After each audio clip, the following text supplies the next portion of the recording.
ভাইয়ের হাতে দেখতেছেন মিরকা মাছ। এই সাইজের মিরকা মাছ আমরা এই পুকুরে চাষ করেছিলাম, মানে আমরা আজকে ছেড়েছিলাম, কিন্তু হঠাৎ করে মাছগুলো মারা গেল। এই যে এই পুকুরে দেখেন, এই পুকুরটাতে আমরা মাছ ছেড়েছিলাম। প্রথম আমরা পাবদা মাছ ছেড়েছি, তারপরে ট্যাংরা মাছ, পরে বাংলা মাছ দিয়েছিলাম। বাংলা মাছে মিরকা, সিলভার, আর কি মিরকা, সিলভার, আর কি মাছ? আর এই মাছ, এই মাছের নাম কি? মিরকা। মিরকা। তো এই মিরকা মাছটা মারা গেছে।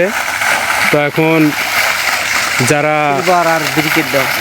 যারা মাছ যেখান থেকে সংগ্রহ করেছি তারা মাছটা দিতে চেয়েছে। আবার দেখি ইনশাল্লাহ কালকে আবার মাছ ছাড়বো, কালকে আবার দেখা হবে আপনাদের সাথে। তো তোমার কিছু বলার আছে? কেন মাছটা মরলো?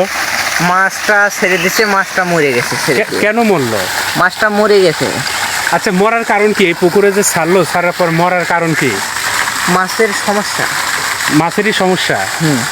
কি সমস্যা হতে পারে? মাছ মরে গেছে রাইতে। হয়তো কেন মরছে